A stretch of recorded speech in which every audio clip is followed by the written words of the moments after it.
Everyone. तो आज का टॉपिक तो ये हमारा नहीं है। आज का ये हमारा है स्ट्रेटेजी वीडियो। जो लोग बैचेस में हैं, जो लोग नहीं हैं, उनके लिए कि आप कैसे वीबीयू लॉ को एंट्रेंस की तैयारी करके उसके एग्जाम दे सकते हो और मेरिट लिस्ट में अपना नाम आराम से दर्ज करवा सकते हो। कंप्लीट रोड मैप समझेंगे, जल्द खत्म कर देंगे इसे। उसके बाद क्लास अगर कुछ लेना होगा तो फिर ले लिया जाएगा। अगर आप सब बोर नहीं हुए होगे उसके बाद, मीन्स अगर इसी में लग गया आधा घंटा, फिर आप सब एक तरीके से कहते हैं उसे, क्या कह सकते हैं, ब्रेक डाउन चाहिए होता है, ब्रेक चाहिए होता है। तो देख लेते हैं इसमें कितना टाइम लगता है, उसके बाद क्लास का देख लिया जाएगा। अब यहाँ पे काफी लोग का ये भी होगा, काफी लोग यहाँ पे सेल्फ स्टडी के लिए भी जुड़े हुए हैं जो बैच में नहीं है और बैच लेना भी नहीं चाहते हैं, या लेना भी चाहते हैं, जो भी उनका पर्सनल रीजन हो। तो ठीक है। तो अगर वो कहीं भी कोचिंग कर रहे हो या नहीं कर रहे हो और घर बैठे खुद से तैयारी करना चाहते हैं, तो पॉसिबल है या नहीं है, सब कुछ इसमें बात करेंगे। अगर आप करना चाहते हो तो फिर कैसे कर सकते हो, इसके बारे में भी डिस्कस करेंगे। सिंपल सी बात, पॉसिबल तो है भाई, आप कहीं भी रहो, कुछ भी रहो, यूट्यूब में सब कुछ आज प्रेजेंट है। आप हर एक चीज यूट्यूब से पढ़ सकते हो, गूगल से पढ़ सकते हो, और एक जो चैट जीपीटी आ जाता है उससे आप आराम से पढ़ सकते हो। तो सब कुछ आपको तो आपके घर पे ही मिल रहा है पढ़ने के लिए। अब अगर आपको इतना कुछ मिल रहा है, लेकिन बस यहाँ पे एक चीज की कमी हो जाती है, guidance. Wait a minute. Okay. तो हमें सब कुछ तो मिल रहा है घर बैठे ही, यूट्यूब, चैट जीपीटी, गूगल, सब कुछ तो आप यूट्यूब से कर सकते हो, अपने फोन से ही कर सकते हो। लेकिन हमें बस क्या जरूरत होता है, सही गाइडेंस, टाइम टेबल प्रॉपर। यानी कि आज के टाइम पे लोग कंसिस्टेंट बैठ नहीं पाते हैं पढ़ने के लिए, साथ ही उसको लाइन वाइज हर एक दिन पढ़ना नहीं हो पाता है, पढ़ नहीं पाते हैं। तो यहाँ पे अब आपको खुद पे लोड लेना पड़ेगा अगर आप सेल्फ स्टडी करना चाहते हो तो। पॉसिबल तो बिल्कुल आराम से है। Strategy matters more than coaching. जिन लोगों ने बैच लिया है, काफी लोग का मॉक स्कोर यहाँ पे मैंने यूट्यूब पे रिवील भी किया था। तो देखो, आप मॉक स्कोर देते हो ये तो मतलब नहीं बनता है आपका। अगर आपका मॉक थर्टीज में आ रहा है, फोर्टीज में आ रहा है स्कोर, तो क्या मतलब बनता है, आप कोचिंग लो या ना लो। जो घर पे बैठा हुआ है, सडनली वो एग्जाम भी देगा, मॉक देगा, तो उसको 40+ करेगा ही करेगा। तो यहाँ पे वो मतलब नहीं है कि आप कौन से कोचिंग से पढ़ रहे हो, यहाँ पे मतलब है कि आप किस तरह से पढ़ रहे हो। तो स्ट्रेटेजी यहाँ पे मैटर करता है, चाहे आप सेल्फ स्टडी करो या फिर कोचिंग के थ्रू करो। बस कोचिंग यहाँ पे आपको सही गाइड देता है, आपको कंसिस्टेंट रखता है पढ़ने के लिए। कंसिस्टेंसी इज द की, सभी को पता है, प्रैक्टिस एवरीडे। एक भी दिन अब आपको प्रैक्टिस नहीं छोड़ना है। संडे को बस ब्रेक ले सकते हो, बाकी हर एक दिन आपको प्रैक्टिस ही प्रैक्टिस करना है। एग्जाम पैटर्न तो सभी को समझ में आ गया होगा अभी तक। एग्जाम पैटर्न में किसी को कोई भी दिक्कत नहीं होगा। 100 क्वेश्चंस तो आते हैं, 100 मार्क्स, 120 मिनट्स, 0.25 नेगेटिव मार्किंग। अब 120 क्वेश्चंस आते हैं तो आप इसको 20 मिनट्स आराम से यहाँ से निकाल देना। मैं बार बार आपसे कह रहा हूँ कि 20 मिनट्स आप लेकर कभी मत चलना। 20 मिनट्स में आपको OMR शीट में फिल करना होगा, roll code, application number, roll number, अपना नाम। फिर इन्विजिलेटर जो एग्जाम लेगा वो आपके OMR शीट पे आकर के साइन करेगा, एडमिट कार्ड पे आकर के साइन करेगा। तो ये सब में मिला करके चलो। कभी आपको वॉशरूम जाना पड़ गया, बोतल से पानी पीना पड़ गया, तो ये सब मिला कर ही चलते हैं। आपको 20 मिनट्स तो ऐसे ही चला जाता है। बचते हैं आपके पास 100 क्वेश्चन, 100 मार्क्स, एक क्वेश्चन 1 मार्क्स के लिए। अब ये जरूरी नहीं है कि आपका एनालिटिकल रीजनिंग का क्वेश्चन, लॉजिकल रीजनिंग का क्वेश्चन, और आपका क्या है, मैथमेटिक्स का क्वेश्चन 1 मिनट में आप एक क्वेश्चन सॉल्व कर दो। बहुत सारे क्वेश्चंस कर सकते हो, लेकिन एक क्वेश्चन में कभी कभी 2 से 3 मिनट भी लग सकते हैं। इसलिए स्ट्रेटेजी क्या होनी चाहिए, ये आज डिस्कस करेंगे। सब्जेक्ट सभी को पता है, इंग्लिश होगा, लीगल एप्टीट्यूड होगा, लॉजिकल रीजनिंग होगा, जनरल नॉलेज होगा, क्वांटिटेटिव टेक्निक्स या एप्टीट्यूड जिसे हम कहते हैं मैथमेटिक्स। हर एक से 20 क्वेश्चंस आने वाले हैं। यानी कि आपके पास टोटल हो जाते हैं कितने, 100 क्वेश्चंस। अब आपको हर एक सब्जेक्ट में 20 क्वेश्चंस मिलेंगे। उसी हिसाब से आपको स्ट्रेटेजी भी बनानी है। अब स्टडी प्लान सभी लोग बनाते हैं, टाइम टेबल तो फॉलो होता नहीं है, लेकिन स्टडी स्टडी प्लान बहुत अच्छे से बन जाता है। क्या क्या दिया हुआ है इस स्टडी प्लान में, जरा देख ले इसे।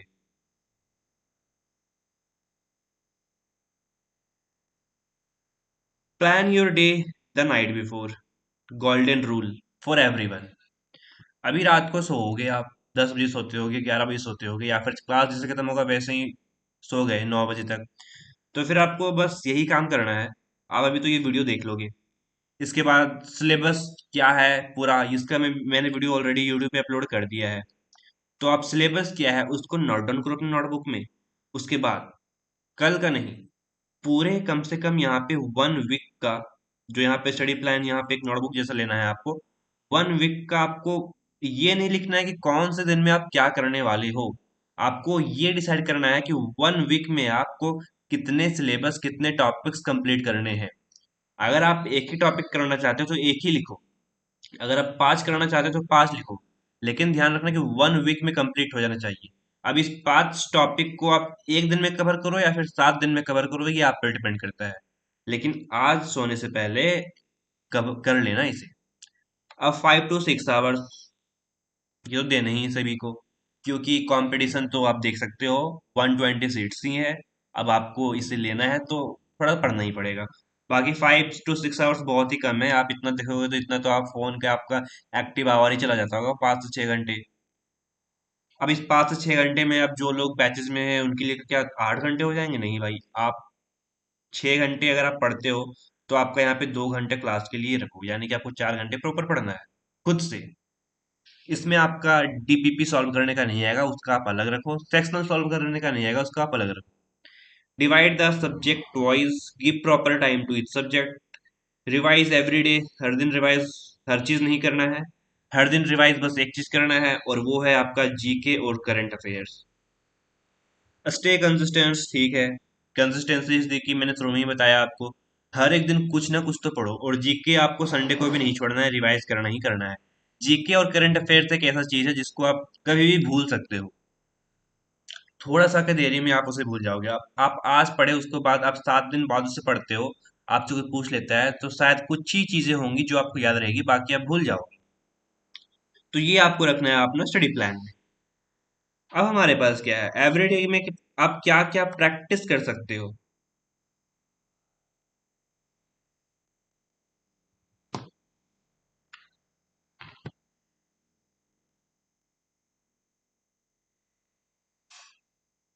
प्रैक्टिस एवरीडे इंग्लिश क्वेश्चन में, इंग्लिश जो आपका सब्जेक्ट है, यहाँ पे ग्रामर करो, वोकैबलरी करो या मत करो, इससे मुझे मतलब नहीं। ये जो आरसी दिख रहा है आपका, रीडिंग कॉम्प्रिहेंशन, इसको आपको करना है। अब हर एक सब्जेक्ट को आप हर एक दिन करने नहीं वाले, तो फिर आपको यहाँ पे क्या करना है, एक दिन में कम से कम आपको 2 से 3 सब्जेक्ट उठाने हैं। और अगर आप इंग्लिश मान लेते हैं सप्ते में 1 2 3 4 5 6 7 आपका ब्रेक डे है, चलो उसे रखें। अगर आप इंग्लिश करते हो फर्स्ट डे में तो फिर आप थर्ड डे में फिर से इंग्लिश उठाओगे। फिर अगर आप रीजनिंग करते हो सेकेंड डे में तो फिर आप रीजनिंग को तीन थर्ड डे स्किप कर दो, यानी कि अल्टरनेट, एक दिन छोड़ के दूसरा दिन आपको वो सब्जेक्ट वापस उठाना ही उठाना है। चाहे आप एक क्वेश्चन ही क्यों ना प्रैक्टिस करो, लेकिन आपको उठाना है। रीजनिंग में पजल सिलोगिज्म ये सब तो आपका सिलेबस वाला चीज है जो इम्पोर्टेंट है। मैथमेटिक्स आपको हर एक फार्मूला को याद रखना है अच्छी तरीके से। इतना प्रैक्टिस करना है कि एग्जाम में आपको टाइम ना लगे। 100 क्वेश्चंस को आप कम से कम यहाँ पे कोशिश करना कि 60 to 65 मिनट्स में कंप्लीट कर देना। फिर बाकी जो चीजें बचेगी, जरूरी नहीं है कि हर एक क्वेश्चन आपसे एग्जाम में बन जाएगा, लेकिन 65 मिनट्स में आप अगर वो कवर कर लेते हो, ओएमआर सीट भर लेते हो, तो फिर आपके पास ये टाइम रहेगा। मान लो आपको उसमें 20 क्वेश्चन आप नहीं जानते हो, फिर आपके पास 40 मिनट्स यहाँ पे आपके पास टाइम बच रहा है कि 40 मिनट्स में आप थोड़ा थिंकिंग करो। अगर रीजनिंग का नहीं बन रहा है, मैथमेटिक्स का नहीं बन रहा है, तो आप सोचो अच्छे से क्यों नहीं बन रहा है, इसे कहाँ से बना सकते हैं। तो फिर आप ऐसे अपने 40 मिनट्स को यूटिलाइज कर सकते हो 20 क्वेश्चन में। तो यहाँ तक आपका हो जाएगा। प्रैक्टिस एवरीडे क्या करना है, हर एक दिन छोड़ करके आपको दूसरा सब्जेक्ट उठाना ही उठाना है। बस करंट अफेयर्स को हर एक दिन उठाना है। करंट अफेयर्स को आप हर दिन कम से कम 10 to 15 मिनट्स दे दो, काफी है। 10 to 15 मिनट्स हर एक करंट अफेयर्स को। अब करंट अफेयर्स में टॉपिक्स कौन कौन से प्रैक्टिस करने हैं? करंट अफेयर्स में टॉपिक्स आपको जो लेटेस्ट चीजें हो रही है वो आपको प्रैक्टिस करना है। जीके का मैं बता देता हूँ, जीके में आपको क्या ध्यान रखना है। जीके में जो फर्स्ट चीफ जस्टिस हो गया इंडिया का, फर्स्ट फीमेल चीफ जस्टिस हो गया, झारखंड का हाई कोर्ट का हो गया, फिर गवर्नर हो गया, ये सब चीजें आपको जीके में फर्स्ट फर्स्ट जो है इंपॉर्टेंट जो रोल है, ये सब याद रखना है। और जो करंट मिनिस्टर हमारा कौन सा बना है, एजुकेशन मिनिस्टर हमारा करंट बना है, तो एजुकेशन मिनिस्टर जो प्रहलाद जोशी जी बने हैं, वो सब जो न्यू न्यू मेंबर्स आ रहे हैं उनको आपको याद रखना है। ये आपका जीके का हो जाएगा। और करंट अफेयर्स तो कभी भी चेंज हो जाएगा। करंट अफेयर्स में अभी हमारा क्या सीजेपी वाला प्रोटेस्ट चला, उससे भी आ सकता है क्वेश्चन। फिर हमारा जेपीएससी का जो झारखंड का मेन जेपीएससी का पेपर का चल रहा है, उससे भी आ सकता है क्वेश्चन। लेकिन ये सबसे हो सकता है नहीं भी है, लेकिन हो सकता है जेपीएससी से रिलेटेड चल रहा है तो जेपीएससी का आपका पूछ दिया न्यू चेयरमैन कौन है, क्योंकि जो चेयरमैन था उसको तो अभी सस्पेंड कर दिया गया, हटा दिया गया है। तो हो सकता है न्यू चेयरमैन जो अपॉइंट होगा उससे पूछ दिया जाएगा क्वेश्चन, जो प्रीवियस होगा उससे पूछ दिया जाएगा, जो फर्स्ट जेपीएससी का चेयरमैन होगा उससे पूछ दिया जाएगा। तो हर एक चीज आपको करंट में जो हो रहा है, करंट जो हो रहा है उससे जो रिलेटेड जीके है उसको आपको कवर करना है। ये हो जाएगा करंट अफेयर से रिलेटेड। तो प्रैक्टिस एवरीडे में क्या करना है ये आपको समझ में आ गया होगा। ये सब आपके लिए ही है। आप जब इस पीपीटी को पढ़ोगे तो आप, जरूरी नहीं है कि आप यहाँ पे जो वीडियो बन रहा है इतने मिनट्स का उतना को आपको देखना है। आप जब इसे कंप्लीट कर लोगे फिर आपको क्या क्या करना है, किन चीजों को प्रैक्टिस करना है एवरीडे, ये आपको तो ग्रुप में मिल जाएगा। फिर आप ग्रुप में देख सकते हो कि उतनी लंबी वीडियोस कौन देखना चाहे यूट्यूब पे, ग्रुप पे देख लेते हैं पीपीटी में क्या क्या बोला गया था। अब मॉक टेस्ट का क्या रोल है और सेक्शनल टेस्ट का क्या रोल है और डीपीपी डेली प्रैक्टिस पेपर का क्या रोल है, इसके बारे में थोड़ा सा देख लेते हैं। यहाँ पे मॉक टेस्ट क्यों अपने आप में इंपॉर्टेंट हो जाता है वो देखो। सबसे पहली बात, जितने भी पॉइंट्स लिखे गए हैं उसे हटा दो। इसमें इंपॉर्टेंट बस एक ही रोल है, वो है आपका बिल्ड कॉन्फिडेंस। आप एग्जाम में बैठोगे, यूट्यूब से आप पढ़ लोगे, गूगल से आप पढ़ लोगे, ठीक है, चैट जीपीटी का यूज कर लोगे, ठीक है, लेकिन एक चीज होगा, अगर आप मॉक टेस्ट नहीं दोगे, सेक्शनल टेस्ट नहीं दोगे, तो अंदर से वो कॉन्फिडेंस नहीं आएगा। जब आपको लगेगा नहीं कि प्रिपरेशन मेरा मजबूत चल रहा है, तो आपको समझ में नहीं आएगा कि एग्जाम वाले दिन होने क्या वाला है। और जस्ट एग्जाम को तो अभी बस फॉर्म निकला है और काफी लोग को फॉर्म अभी होने लगा है, लेकिन जैसे एडमिट कार्ड निकल जाएगा आपका एक सप्ताह पहले या 2-3 दिन पहले, उसके बाद आपका 2-3 दिन हाल चैन नींद नहीं आएगा कि एग्जाम है कल, एग्जाम है कल, क्या होगा क्या नहीं हो। तो इसी को कंट्रोल करने के लिए सबसे बेस्ट चीज रहती है आप मॉक टेस्ट दो। और मॉक टेस्ट आपका क्या करता है, एक हैबिट बनाता है कि आप रियल एग्जाम में टाइम प्रेशर को कैसे फील कर सकते हो। Follow exam timing. Exam timing होते हैं 120 मिनट्स के और नो ब्रेक्स। एग्जाम में तो आप, अगर एग्जाम डेट कब निकलेगा, अब मैं एज्यूम करके तो बता सकता हूँ कब निकलेगा, लेकिन एज्यूम क्यों करूँ, एग्जाम कब होने वाला है। मैंने आपसे पहले कहा था कि जब फॉर्म भरने का टाइम आएगा तो लास्ट डेट जो होगा उससे 1 महीने बाद एग्जाम डेट निकल सकता है, मतलब 1 महीने के अंदर एग्जाम हो सकता है।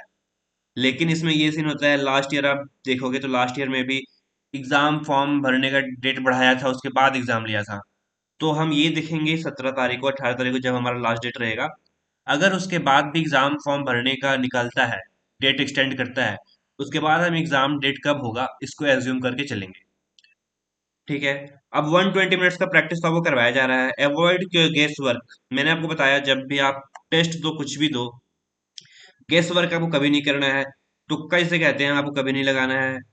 अगर आप इसे लगाते हो तो आपको पता ही है क्या होगा, 0.25 आपका चला जाएगा नंबर। अब 0.25 चला जाएगा तो केवल एक क्वेश्चन में तो जाएगा नहीं। आप अगर एक क्वेश्चन में लगाते हो तो फिर ठीक है, आप 99 सही करते हो, एक क्वेश्चन तुक्का लगाते हो तो फिर तो आपका सिलेक्शन यही कंप्लीट है। लेकिन ध्यान रखना, अगर आपने 10-15-20 तुक्के लगा दिए फिर हो सकता है कट ऑफ से आप नीचे चले जाओ, और जनरल वाले लोगों के लिए तो और भी हो सकता है। इसलिए गेस वर्क जो भी होगा कम करना, सटीक आंसर पे चुनना। भले आपके, आपने अटेम्प्ट मान लो अगर 60 ही किया है तो फिर 60 ही करो, लेकिन आप एकदम 100% जिसमें हो उसी को चूज करो। फिर आपके पास जो लास्ट के मिनट्स बचेंगे उसमें आप जाओ उस क्वेश्चंस पे जिसमें आपको नहीं बना, फिर आप उस पे दिमाग लगाओ, और उसमें क्या पता आपके 6 to 10 क्वेश्चन सही हो जाएं। अगर आप एक क्वेश्चन को 10 मिनट देते हो तो क्या पता आपके 10 क्वेश्चन बन जाए, 60 से 70 पहुंच जाए। और अगर 70 पहुंच जाते हैं तो फिर आप कट ऑफ के बहुत ही नजदीक हो, अगर कट ऑफ 5 जाता है तो अगर आप 70, तो आप सेफ स्कोर लेकर के चलो अभी के लिए। जब एग्जाम पास हो जाएगा तब तो आपको 80-90 तक का स्कोर करना ही होगा मॉक में। अब build exam temperament, stay calm confident and focused. Simple सी बात है भाई कि काम रहना है, कॉन्फिडेंट रहना है। आप एग्जाम में जाओगे तो आपको तो प्रेशर फील होगा ही। क्या पता जब आप OMR शीट भरो तो फिर आपके हाथ भी थोड़ा बहुत कांपे। तो उन सब चीजों को देखते हुए ही आपका मॉक टेस्ट बनाया जाता है कि आप रियल एग्जाम को फील कर पाओ। आपको वहां पे बस एक अगला मॉक लगना चाहिए। आप यहाँ पे 15-20 मॉक दोगे तो कम से कम मान लो अगर आप 20 मॉक देते हो तो फिर जो एग्जाम वाला दिन होगा कम से कम आपको ये लगना चाहिए कि वो हमारा 21st वाला मॉक है। लगेगा तो नहीं, लेकिन आपको एज्यूम करके यही चलना है कि हमारा 21st मॉक है, तब ही आप अच्छे तरीके से एग्जाम को दे पाओगे। इम्प्रूव स्टेप बाय स्टेप, सभी को पता है step by step he improve होता है। अब जिनका स्कोर जो भी आए हैं उनको 5-10 मार्क्स तो बढ़ाने हैं नेक्स्ट मॉक में। अब जो लोग फर्स्ट मॉक देने वाले हैं उनके लिए क्या पता स्टार्टिंग सेक्शन ही 40 से हो, 30 से हो, 30-40 मार्क्स से हो। तो बस आपको ये नहीं देखना है कि फर्स्ट मॉक में मेरा इतना कम आ गया, बाकी लोग का 70-80 आ रहा है। आप भाई 30-40 पे हो तो ध्यान रखना आप धीरे धीरे भी बढ़ सकते हो। 50 आराम से चले जाओगे, 60 आराम से चले जाओगे, 70 आराम से चले जाओगे, लेकिन 80 भी आराम से पहुंच जाओगे। लेकिन 80 से 90 और 90 से 95 तक जाना बहुत ही टफ होता है। मतलब 80 to 90 जाना आपके लिए एक तरीके से ज्यादा कॉम्पिटेटिव हो सकता है, लेकिन आप 70 तक आराम से पहुंच जाओगे प्रैक्टिस करते करते करते करते करते। तो ये सारी चीजें हैं। आपको टेस्ट क्यों जरूरी है, क्यों देना है, इन सब चीजों को लेकर के ही आपको देखना है। इसलिए टेस्ट अपने आप में एक इम्पॉर्टेंट रोल प्ले करता है। इसलिए मॉक टेस्ट देना मत छोड़ना। और इसको एनालाइज, जो इधर वाला सेक्शन है आपका, एनालाइज इम्प्रूव रिपीट। एनालाइज कैसे करना है उसका तो मैंने आपको बता दिया है, उसके लिए वीडियो भी बना करके अपलोड कर दिया है। इम्प्रूव तो आपको करना ही करना है। रिपीट यहाँ पे अच्छे तरीके से समझा देता हूँ। एक एक हमारा क्या है, एनालाइज, इम्प्रूव, और एक है रिपीट। अब देखो, जब आप मॉक टेस्ट दोगे, कहीं से भी दो, मॉक टेस्ट आप दोगे उसके बाद आपको मॉक टेस्ट उठाना है। मॉक टेस्ट ये हो गया आपका मॉक टेस्ट। उसके बाद आपको साथ में रखना है मॉक टेस्ट का आंसर की, एक के यानी कि मॉक टेस्ट का आंसर की। अब आपको देखना है आपने कौन से क्वेश्चंस गलत किए हैं, और उस क्वेश्चन को आपने वाई यानी कि आपने क्यों गलत किया है। और अगर आपने गलत किया है उस क्वेश्चन को तो क्या आपने जल्दबाजी में गलत किया है, या फिर आपने सिली मिस्टेक्स यानी कि उस क्वेश्चन में अगर नोट लिखा होगा तो आपने नोट नहीं पढ़ा उससे गलत किया है, या फिर आपने OMR शीट पे गलत भर दिया है जबकि आपको आंसर सही पता है। तो आपको ये सारे मिस्टेक्स को लिखने हैं इम्प्रूव वाले सेक्शन में, कि अब आपको इम्प्रूव क्या करना है। इम्प्रूव क्या करना है कि आपको 100% जिसमें श्योर हो उसको आपको टिक करना है। आपको ये पता चल गया है कि आपने क्यों गलत किया था, तो वही मिस्टेक्स आपको दोबारा रिपीट नहीं करना है। अगर आप फर्स्ट मॉक में जो मिस्टेक्स करते हो, फर्स्ट मॉक में जो आप मिस्टेक्स करते हो उसको नेक्स्ट मॉक में रिपीट नहीं करना है। अगर वही मिस्टेक को आप रिपीट करते रहते हो नेक्स्ट मॉक में भी, तो फिर आपको कुछ भी सुधार नहीं होगा। बस यही करना है, जो फर्स्ट मॉक में आप एनालाइज करोगे चीजों को, उसको सेकेंड मॉक में अप्लाई नहीं करना है। फिर सेकेंड मॉक में न्यू मिस्टेक्स होंगे, फिर सेकेंड मॉक में जो न्यू मिस्टेक्स होंगे उसको आपको थर्ड मॉक में नहीं करना है। तो इसी तरह आपके मिस्टेक्स मिस्टेक्स सुधरते जाएंगे, और मिस्टेक्स जब सुधर जाएंगे तो स्कोर जो ऑटोमेटिक इम्प्रूव होते जाएगा। तो जो लोग जिनको मैंने बोला था अपने स्कोर्स को सुधारना, पेपर को एनालाइज करना, भाई आपका शायद 2 या 3 तारीख को टेस्ट है, जिस संडे कब पड़ रहा है उस दिन आप देख लो आपको क्या करना है क्या नहीं। और मैंने तो उस दिन काफी लोगों को कहा था, जो मैंने बताया था कि आपको बताना है कि कौन सा सेक्शन आपको क्या लगा, हार्ड लगा कौन सा, किस तरह का सेक्शन आया था। आप में से शायद कुछ लोगों ने बताया था, कुछ लोगों ने नहीं बताया था। तो ये आप पर डिपेंड करता है आपकी प्रिपरेशन कैसा चल रहा है। फिर बाद में ये मत कहना कि प्रिपरेशन हो नहीं रहा है ठीक से, बचे हैं लास्ट 7 दिन, अब 7 दिन में कैसे प्रिपेयर करें, ये कोई भी मत कहना। अब कॉमन सी बात देख लो, मिस्टेक्स आपको कौन कौन से अवॉइड करने हैं खास करके। Smart work, no study plan. Study plan मैंने बता दिया आपको कैसे बनाना है स्टडी प्लान। स्टडी प्लान आपको जरूरी नहीं है कि एक एक घंटे का बनाना है, कल दिन में ये करूंगा, टाइम टेबल के ये नहीं बनाना है। बस ये करना है आपको कि एक दिन में आप कौन कौन से टॉपिक कंप्लीट कर सकते हो, उसी को करना है। स्कीपिंग रिवीजन, रिवीजन मैंने आपको बोला रिवीजन करते रहना है। Ignoring current affairs, current affairs का क्या रोल है ये भी बता दिया आपको मैंने ऊपर में। Solve not solving PYQs, basically PYQs तो आते नहीं है तो इसका कोई मतलब नहीं बनता है यहाँ पे। जीके का क्लास ले लीजिए। हाँ हाँ, जीके का क्लास तो अब होगा ही। जीके का क्लास होगा, वो एंशियंट हिस्ट्री से स्टार्ट करेंगे हम, उसको एक दिन में खत्म कर देंगे। एंशियंट, मॉडर्न और मेडिवल एक ही दिन में खत्म हो जाएगा, जितने भी इंपॉर्टेंट्स होंगे वो। नॉट सॉल्विंग पीवाईक्यूज, पीवाईक्यूज तो आपको मिलते ही नहीं है, तो पीवाईक्यूज यहाँ पे क्यों ही रखा जाए। Avoiding mock test, mock test क्यों देना है, क्यों इंपॉर्टेंट है, कॉन्फिडेंट लाना, प्रैक्टिस करना, एग्जाम में आप पैनिक ना कर जाओ, टाइम प्रेशर फील ना हो आपको, इस तरह, इसीलिए आपको मॉक टेस्ट अटेम्प्ट करने हैं। मोबाइल डिस्ट्रैक्शंस, सही बात है, आप मोबाइल खोलते हो मॉक टेस्ट देने के लिए, या फिर आप मोबाइल खोलते हो यूट्यूब में वीडियो देखने के लिए, कॉन्ट्रैक्ट लो, टॉट लो का, और चले जाते हो रील्स वाले सेक्शन में।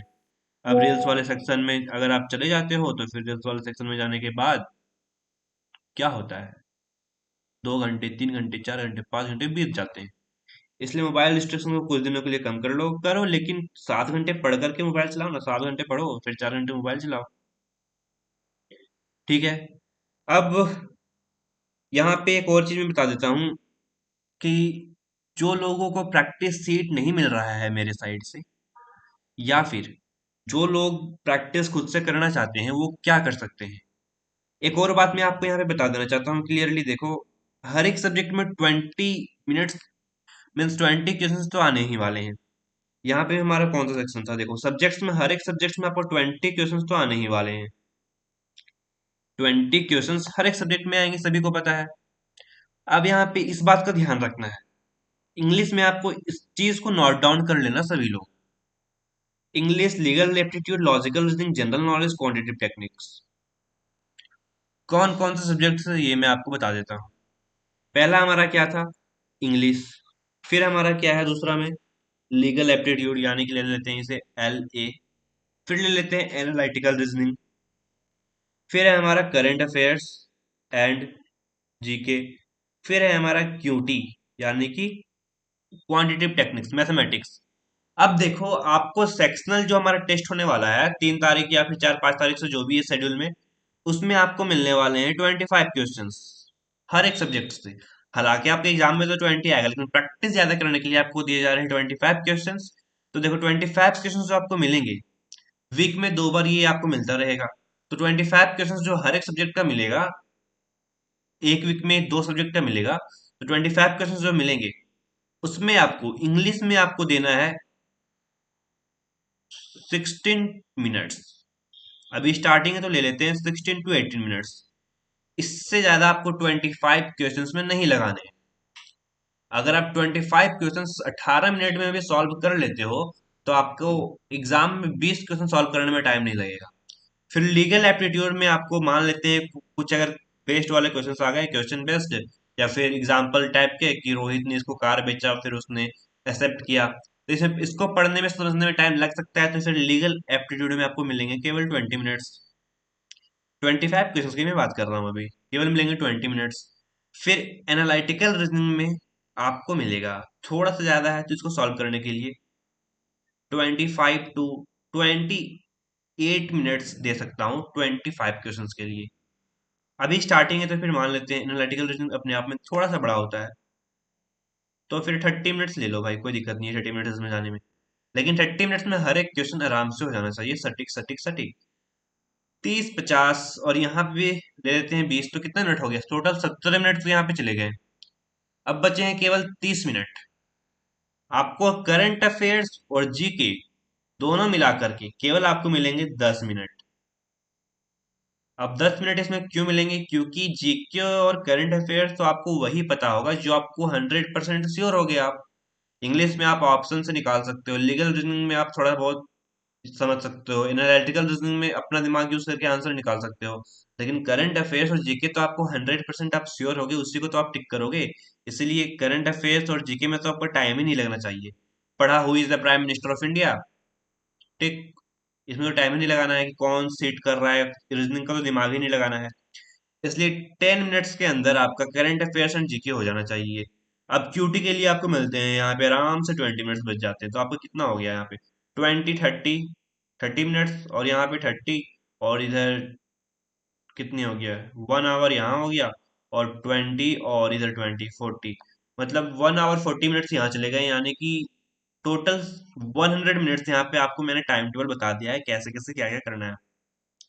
इसको ध्यान रखना, इसको नोट डाउन कर लेना भाई, कि आपको कहाँ कहाँ टाइम मिले। ये आपको पीपीटी में नहीं लिखा हुआ मिलेगा कितने कितने मिनट्स कहाँ दिए गए हैं, इसलिए इसको नोट डाउन कर लेना, या फिर अभी स्क्रीनशॉट ले सकते हो, ठीक है। तो आप यहाँ तक आप लोगों ने समझ लिया होगा अच्छे से सब कुछ चीजें, कैसे कैसे क्या करना है, किसमें कितना टाइम देना है। एक और चीज यहाँ पे समझा देता हूँ, जिनको प्रैक्टिस करना है, आप अगर चैट जीपीटी को यूज करने जानते हो तो चैट जीपीटी में बस आराम से लिखना। जिनको खुद से प्रैक्टिस करना है, बा, बाकी हालांकि मैं तो दे ही रहा हूँ प्रैक्टिस सेट सभी को, तो जिनको खुद से प्रैक्टिस करना है तो आपको अच्छे से लिखना पड़ेगा चैट जीपीटी में जाकर के कि कॉन्ट्रैक्ट लॉ प्रैक्टिस क्वेश्चंस 100 200 300, जितना आपको मन उतना दे दो। लेकिन इसमें यही दिक्कत होगा कि हर एक क्वेश्चन का करेक्ट आंसर शायद कुछ कुछ क्वेश्चंस का गलत बताए।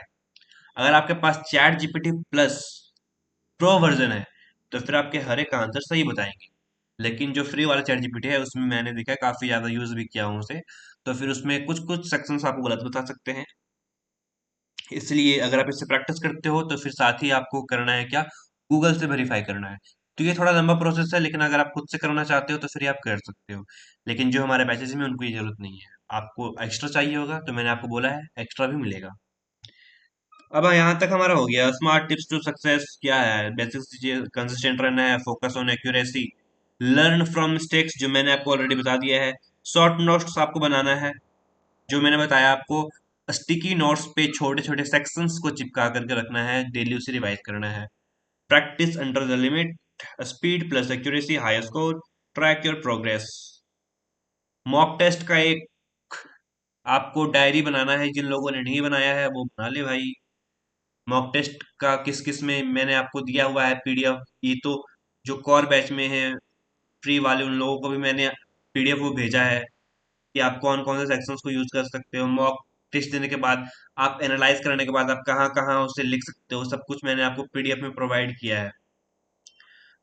अब बाकी जो यूट्यूब पे देखेंगे हमारा, उनके लिए बता देना चाहता हूँ, अगर आपको अभी भी कोई डाउट हो तो फिर आप आराम से पूछ सकते हो, कमेंट सेक्शन में पूछ सकते हो। बाकी यहाँ पे जो लोग अभी लाइव देख रहे हैं उनको भी अगर कोई डाउट हो तो फिर आप पूछ सकते हो।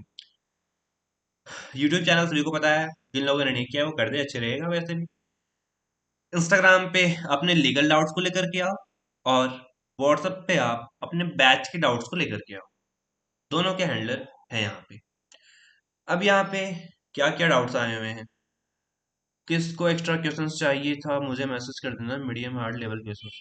हाँ, इनको मैसेज कर दीजिएगा जिनको चाहिए होगा, उनको ये एक्स्ट्रा क्वेश्चंस दे देंगे, ठीक है।